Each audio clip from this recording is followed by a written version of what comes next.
মহান দরবারে শুকরগুজার হচ্ছি আল্লাহ তাআলা একটি দ্বীনী অনুষ্ঠানে হাজার হাজার মাইল দূরে আমাদের ভাইদের বোনদের অনলাইন প্রোগ্রামে কথা বলার জন্য এবং তাদের উপস্থিত থাকার জন্য আল্লাহর শুকরগুজার হচ্ছি।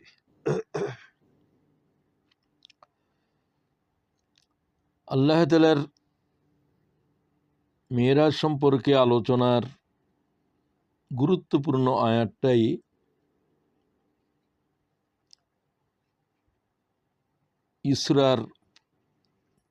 সূরা ইসরার প্রথম আয়াতটাই আপনাদের সামনে আমি তেলাওয়াত করতে চাই এবং এই আয়াতের দৃষ্টিকোণ থেকে আজকে আমি কথা বলবো। আমি আপনাদের মনোযোগ আকর্ষণ করব এবং সব ভাইরা বোনেরা যতক্ষণ আলোচনা চলে মনোযোগ সহকারে শোনার জন্য বিনয়ের সাথে আহ্বান করছি।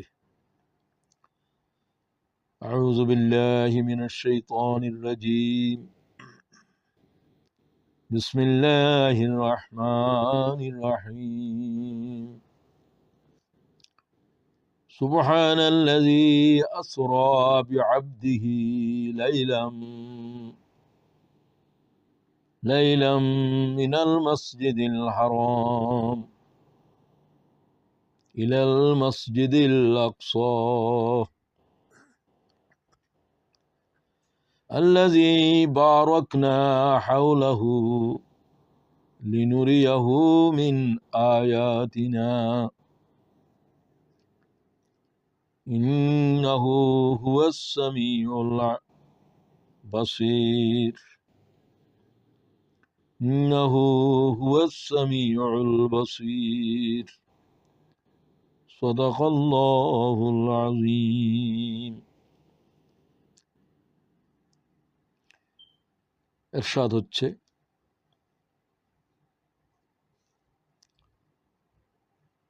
সমস্ত দুর্বলতা অক্ষমতা থেকে যিনি পবিত্র,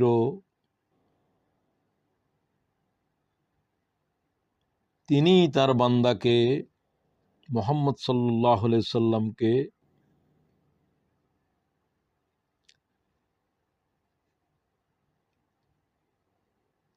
রাতের এক কিয়দংশে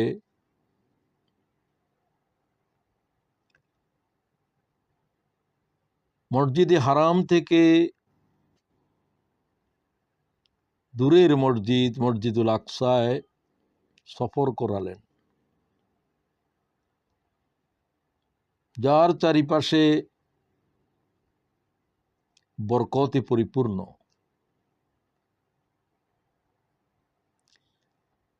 তাকে এই সফর করানোর উদ্দেশ্য to show him some of our signs, আয়াত, আমার কিছু নিদর্শন সমূহ থেকে গুরুত্বপূর্ণ নিদর্শন আয়াতে কুবরা তাকে দেখানোর জন্য। নিশ্চয়ই আল্লাহ তাআলা শুনেন এবং সবকিছু তিনি দেখেন। সূরাতুল ইসরার এই প্রথম আয়াতটা এত গুরুত্বপূর্ণ, এর প্রত্যেকটা শব্দই এক একটা কিতাব। এখানে গুরুত্বপূর্ণ শব্দ বা বাক্যের অংশ 10টা। আমি এই 10টা শব্দের উপর আপনাদের সামনে 10 ঘন্টা যদি কথা বলতে পারতাম এক এক শব্দের উপর, তাহলে কিছু বর্ণনা করা যায় কিনা দেখা যেত। তো সেটা তো আমার পক্ষে সম্ভব নয়, আর আপনাদের প্রোগ্রামকে এত দীর্ঘায়িত করাও তো সম্ভব নয়। এটা এক অসম্ভব বিষয়। এটা আপনাদের বুঝার জন্য বলছি। একজন সাধারণ আমার মতো একজন একেবারে আদনা একজন লোক যদি এই কথা দাবি করে যে এক একটা শব্দের উপরে একেবারে কম 1 ঘন্টা কথা বললে কথা বলার শুরু করা যেতে পারে, তাহলে কথার শেষ তো প্রশ্নই নেই, কথার আরো বিস্তৃতির জন্য আরো কত সময় দরকার। এই কথাটা আমি এই জন্যই বললাম, আপনারা যেন ভালো করে শুনেন যে আমি বিশাল এক আলোচনাকে, আটলান্টিক দরিয়ার পানিকে এক পেয়ালার ভিতরে আনার জন্য চেষ্টা করা হবে। আমি চেষ্টা করব, আল্লাহ তাআলার সাহায্য কামনা করছি। সূরাতুল ইসরার এই আয়াতটার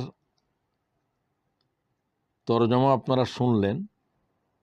Glory be to him who carried his servant Muhammad by night from the sacred mosque Masjidul Haram to the remote mosque Masjidul Aqsa.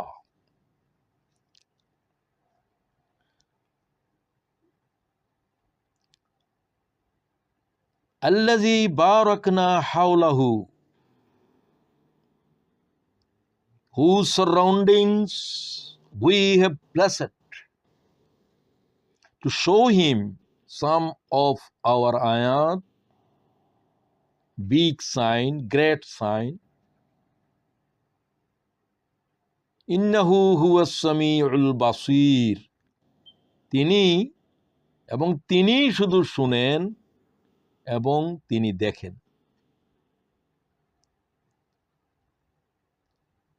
Nabi Karim সাল্লাল্লাহু আলাইহি সাল্লামের মক্কি যুগের একেবারে শেষ পর্যায়ের সূরাগুলোর ভিতরে ইসরা অন্যতম, এবং হুজুর পাক সাল্লাল্লাহু আলাইহি ওয়াসাল্লামের মেরাজ সংগঠিত হয়েছিল দ্বাদশ বর্ষে। দিন তারিখ নিয়ে বিতর্ক থাকে, এটাও একটা রহস্য। অন্যান্য যেমন রাসূলুল্লাহ সাল্লাল্লাহু আলাইহি ওয়াসাল্লামের জন্ম তারিখ নিয়েও কথা আছে, তো এগুলো আমাদের জন্য গুরুত্বপূর্ণ নয়। তারপরে দুই একটা, যেমন তাবারির বর্ণনায় দ্বাদশ নবুয়তি বৎসরের শাওয়াল মাসেই মেরাজ হয়েছিল। ইসরা হলো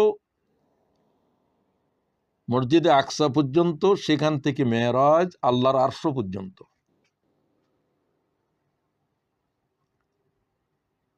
তো বিস্তৃত কথা হাদিস শরীফে বর্ণিত আছে, প্রায় 28 জন রাবী এই বিষয়ের উপরে হাদিস বর্ণনা করেছেন। ইসলামের ইতিহাসের সবচাইতে রোমাঞ্চকর গুরুত্বপূর্ণ বিষয় হলো মেরাজ। এটা এত অলৌকিক এক বিষয় যেটা কোনো পয়গম্বরের জীবনে ঘটে নাই, লাখো পয়গম্বরের জীবনে সংগঠিত হয়নি মুহাম্মদুর রাসূলুল্লাহ সাল্লাল্লাহু আলাইহি সাল্লাম ছাড়া। তার জীবনে শুধু একবারই ঘটেছে এটা, এবং একবার হওয়াটাই যথেষ্ট। তাফসীরকারীরা বলছেন এই একবারের ভিতরে 27 বছর রাসূলুল্লাহ সাল্লাল্লাহু আলাইহি ওয়াসাল্লাম মেরাজে অবস্থান করেছেন, আল্লাহর আয়াতসমূহ অবলোকন করেছেন। যদিও রাতের কিয়দংশে তিনি গিয়েছেন, রাত শেষ হওয়ার আগেই তিনি আবার মক্কায় পৌঁছে গেছেন। তো সবটাই রহস্যপূর্ণ, সবটাই আমাদের জ্ঞান ও বুদ্ধির অগম্য। তাই আল্লাহ তাআলা আয়াত শুরু করার সাথেই তার জবাব দিয়েছেন, এরকম অন্য কোথাও দেখা যায় না। তো তারিখ সম্পর্কে আর কথা না বলে সামনে চলি। কোথায় এবার বর্ণনায় দ্বাদশ বৎসরের 27শে রজব, আল্লামা জুরকানি বলেন দ্বাদশ বর্ষের 27শে রজব এটাই প্রসিদ্ধ এবং গ্রহণযোগ্য মত, যেটাকে মুতাওয়াতির বলেছেন তিনি। রাসূলুল্লাহ জন্ম তারিখ নিয়ে অনেক কথা আছে, আমরা যেরকম 12 রবিউল আউয়ালকেই ধরে নিই, এটা যেহেতু এই বিষয়ের উপরে বেশিরভাগ বর্ণনাকারীদের বর্ণনা, এটার উপরে আর বেশি আলোচনার প্রয়োজন নাই। রাসূলুল্লাহ সাল্লাল্লাহু আলাইহি ওয়াসাল্লাম তার নবুয়তের জীবনের সবচাইতে কঠিনতম সময় তখন অতিবাহিত করছেন। হুজুরের আশ্রয় প্রশ্রয় সবকিছুর মুরব্বী ছিলেন হুজুরের চাচা আবু তালিব, তিনি ইন্তেকাল করেছেন। রাসূলুল্লাহর জীবন সাথী, নবী পাকের নবুয়তের প্রথম দিন থেকেই যিনি আল্লাহ তাআলার পয়গম্বরের সাহায্যকারী ছিলেন, খাদিজাতুল কুবরা ইন্তেকাল করেছেন। বলা হয় এটাকে নবী পাকের জীবনের সবচেয়ে কঠিনতম সময়। এরপর তিনি তায়েব গেলেন, সেখানে রাসূলুল্লাহর জীবনের ইতিহাসের সবচাইতে নির্মম কঠিন নির্যাতনের শিকার হয়েছেন, রক্তাক্ত হয়েছেন, 3 বার বেহুশ হয়েছেন। মক্কাতে আসা তার জন্য কঠিন ছিল। অমুসলিম গোত্রের একজন গোত্রপতি রাসূলুল্লাহকে আশ্রয় দিয়ে তার গোত্রের মানুষদেরকে তরবারি হাতে দিয়ে বললেন, আমি মুহাম্মদকে আশ্রয় দিচ্ছি মক্কায় আসার জন্য, তোমরা কেউ যদি প্রতিবাদ করতে চাও তো লড়াই জন্য প্রস্তুত হও। তো যাই হোক, তখনও রাসূলুল্লাহ সাল্লাল্লাহু আলাইহি ওয়াসাল্লামকে আশ্রয় দেওয়ার জন্য কোনো কেউ আপনজনদের ভিতরেও ছিল না। সেই কঠিন সময়ে রাসূলুল্লাহর জীবনে মেরাজ সংঘটিত হয়েছে। আল্লাহ তাআলা যেন নবী করিম সাল্লাল্লাহু আলাইহি ওয়াসাল্লামকে সেই কঠিন সময়ের একটি সান্ত্বনা এবং এরপরে হিজরতের পরে একটা ইসলামী রাষ্ট্র ব্যবস্থা কায়েম হওয়ার জন্য আল্লাহ তাআলা মদিনায় যে ব্যবস্থা রেখেছেন, এটা ছিল একটা ট্রানজিশনাল টাইম। তো এই সব কথাগুলো সামনে রেখে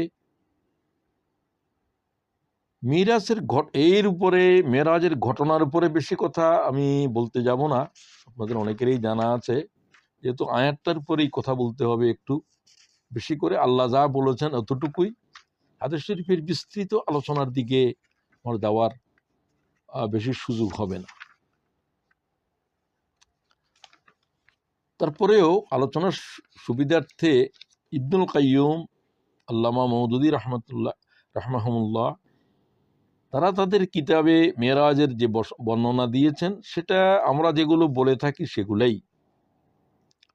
রাসূলুল্লাহ সাল্লাল্লাহু আলাইহি ওয়াসাল্লামকে হাতিম থেকে, তিনি হাতিমের ভিতরে নামাজের পরে ক্লান্ত অবস্থায় শোয়া ছিলেন, গৃহে যান নাই। এবং কোরআন শরীফ তাই বলছে, তাকে মসজিদে হারামের অংশর, কাবাগরের বিটার একটা অংশ হলো হিজর, যেটাকে আমরা তোয়াফ করার সময় দেখি একটা উন্মুক্ত কাবার ভিটা। কাফেররা কাবাগর নির্মাণ করার সময় 6 হাত জায়গা ছেড়ে দিয়ে কাবা ছোট করেছিলেন, ওটাই হলো হাতিম।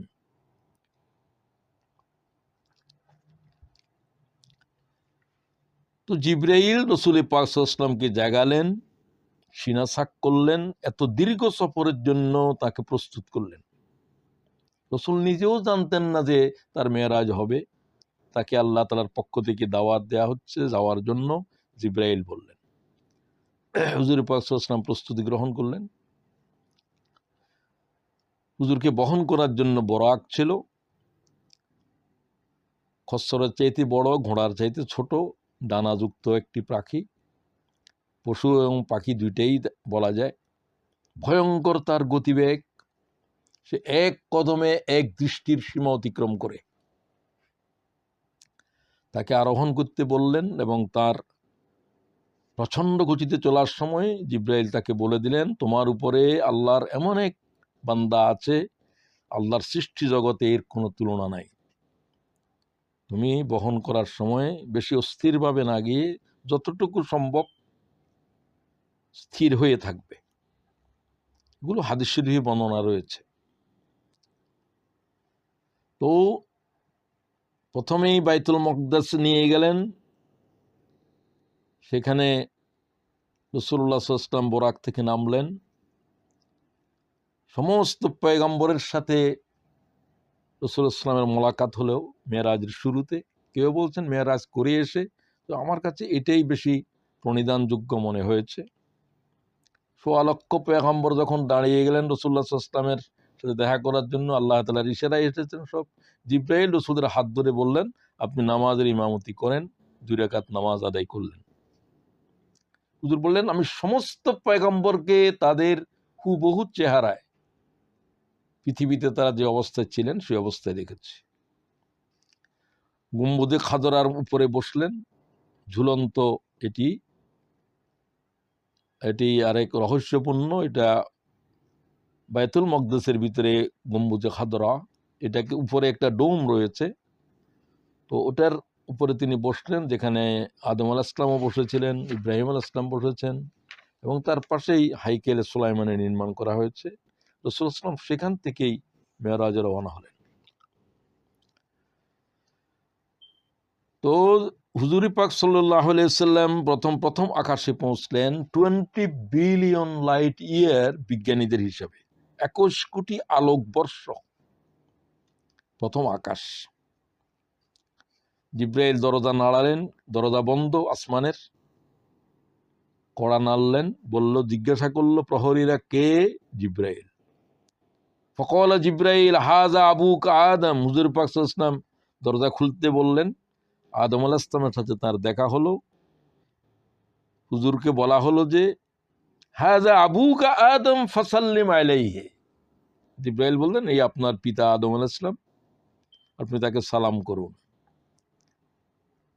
সালাম করলেন, ফারাদ্দাস সালাম, সালামের জবাব দেওয়া হলো। সুম্মা ক্বালা মারহাবান বিল ইবনে সালেহ ওয়া নবিয়্যিস সালেহ।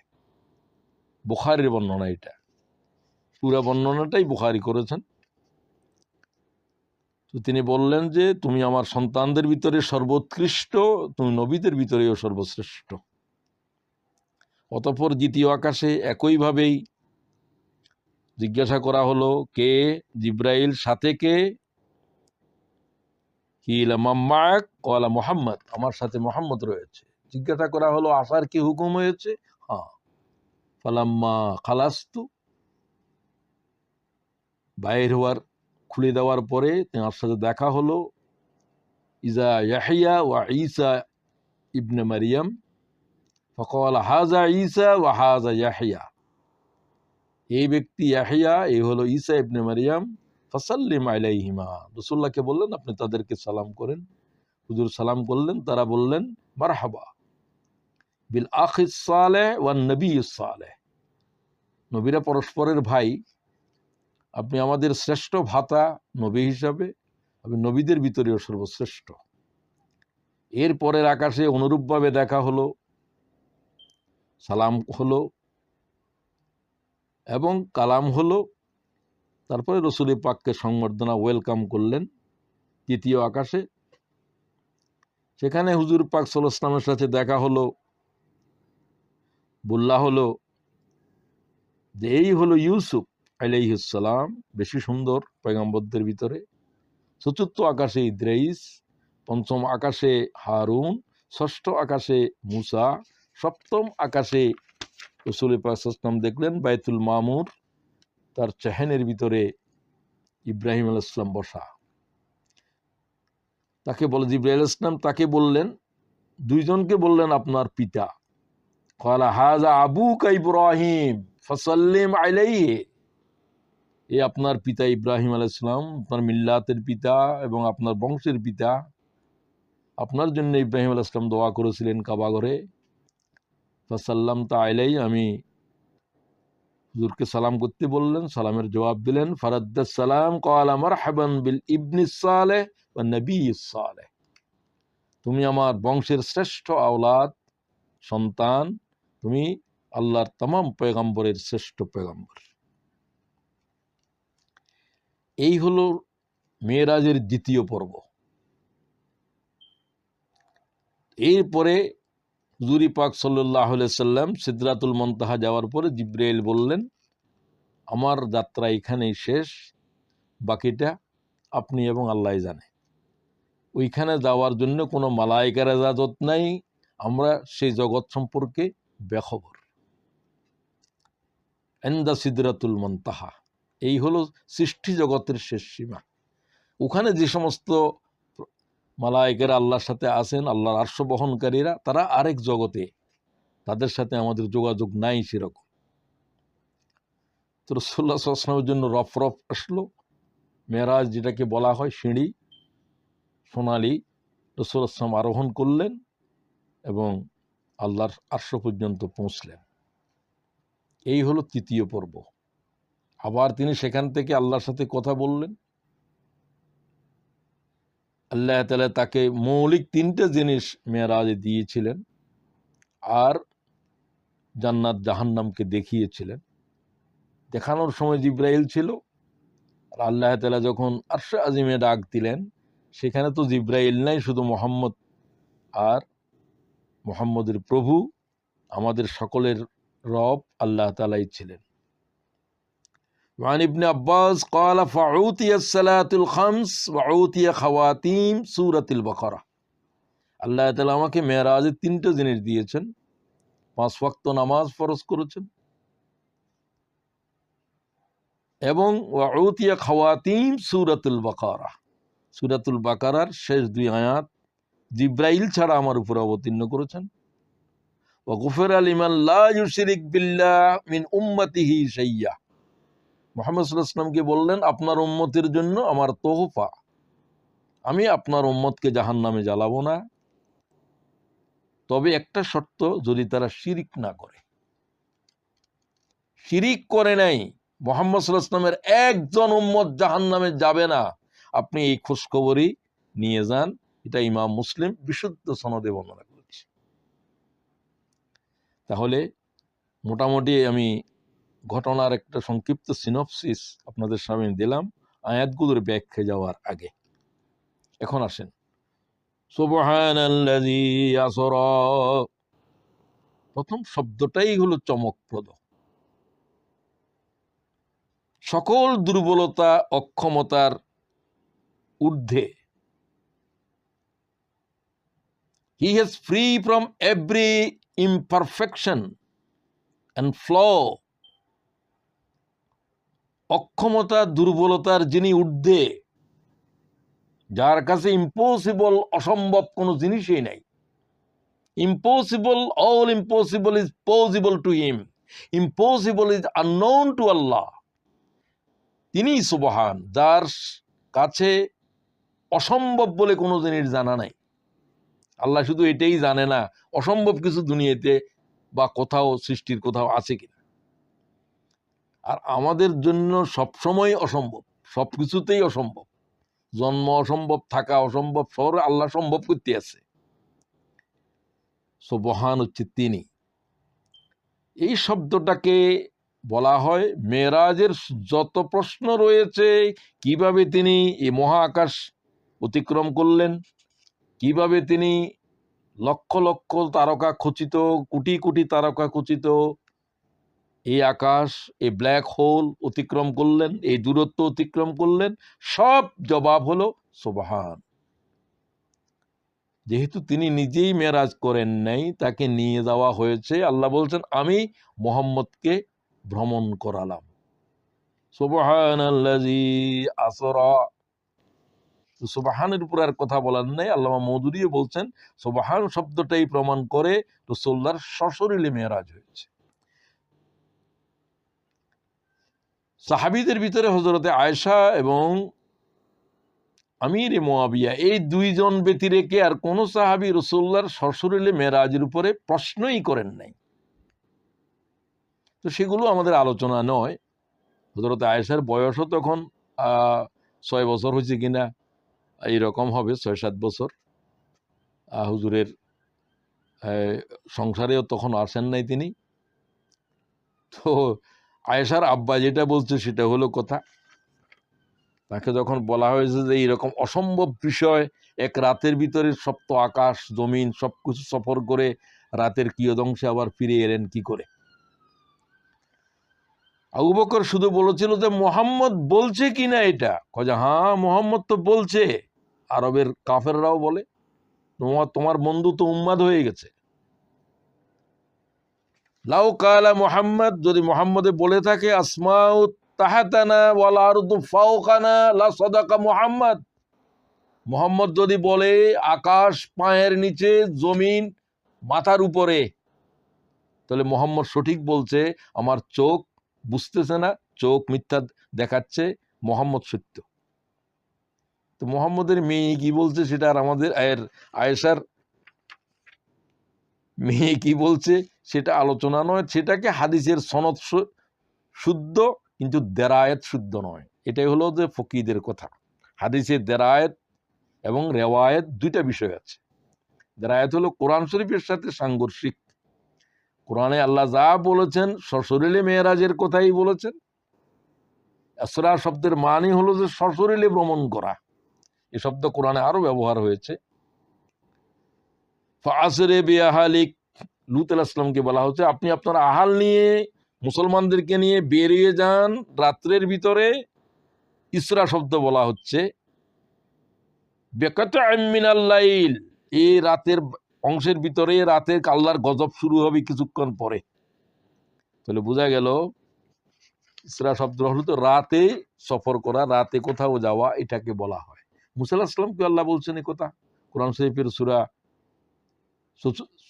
৪৪ নম্বর সূরার ভিতরে ২৩ নম্বর আয়াতে, ফাসরি বিইবাদি লাইলান ইন্নাকুম মুত্তাবিউন, মুসা তুমি বেরিয়ে যাও, তোমার পিছনে ফেরাউন আসতেছে, বনী ইসরাঈলদেরকে নিয়ে তুমি এই মিশরের জনপদ ত্যাগ করো, রাতের ভিতরেই ত্যাগ করো। সেখানেও ফাসরি বিইবাদি, আমার বান্দাদেরকে নিয়ে বেরিয়ে যাও। লিপ, বাইরে যাওয়ার সময় তুমি দরিয়ার সামনে পাবে, তারপরে বাকি কথা অন্য জায়গাতে আছে। তাহলে আমরা এখানে সুবহান শব্দ দিয়ে বুঝলাম অসম্ভব শব্দ যারা বলবেন, মেরাজ পুরাটাই অসম্ভব, জ্ঞানের জন্য অসম্ভব, বুঝার জন্য অসম্ভব, আকলের জন্য অসম্ভব, এটাই অসম্ভব অসম্ভব। আর এটা ঘটিয়েছেন যার কাছে অসম্ভব বলে কোনো বস্তুই জানা নাই, এই শব্দটাই আল্লাহর অভিধানে নাই, তিনিই মেরাজ করিয়েছেন।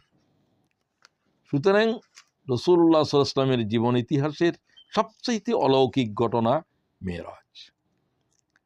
তো তাকে সুবহান শব্দ দিয়ে আল্লাহ তাআলা বললেন, এটা আমি যা বলছি শুনো, তোমাদের আকল দেমাগ এখানে চলবে না, তোমাদের নয় কারো চলবে না, সমগ্র সৃষ্টির জ্ঞান বুদ্ধি এখানে হারিয়ে যাবে।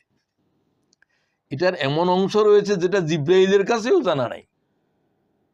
সিদরাতুল মুনতাহার পূর্বে রাসূলুল্লাহ যে সফর করেছেন, এটা মুহাম্মদের বর্ণনা ছাড়া জিবরাইলও জানে না কি হচ্ছে, কিভাবে যাচ্ছেন, সে বর্ণনা, কতটুকু পথ অতিক্রম করেছেন, এগুলো জিবরাইল মিকাঈলের ইলমেও নাই, মানুষের তো দূরের কথা। মুহাম্মদ কি পর্যায়ের, আল্লাহর কাছে তার মর্যাদা কতটুকু, আমি শুধু শেখ সাদির শেয়ারটা আমার ভালো লাগে, বালাগাল উলা বিকামালিহি কাশাফাদ দুজা বিজামালিহি। মুহাম্মদ কামালিয়তের পরিপূর্ণতার কোন দরজায় গিয়েছেন, আল্লাহর নৈকট্যের, এটা পৃথিবীর সৃষ্টির কোন মানব দানব মালাইকার এলেমেই নেই। আর এসে একটাকে কতগুলো বেকুব মানুষ বলে এর ভিতরে শিরকের গন্ধ আছে। মুহাম্মদ কি নিজে যেতে পারে? মুহাম্মদকে তো নিয়ে যাওয়া হয়েছে। যিনি নিয়ে গেলেন তিনি মরণেরও সৃষ্টি করেছেন, হায়াতেরও সৃষ্টি করেছেন। দুনিয়ার পৃথিবীর মানুষেরা আজও কি মৃত্যুর কোনো সংজ্ঞা দিতে পেরেছে? আল্লাযী খালাকাল মাউতা ওয়াল হায়াত, what is life, what is death? Allah সম্পর্কে কি বলবে? আল্লাহর একটা সৃষ্টি সম্পর্কে মানব জাতির জ্ঞান এখনো জিরোতে আছে। মরণ এটা কি জিনিস? আল্লাহ বলছে এটা আমার মখলুক, আমি হুকুম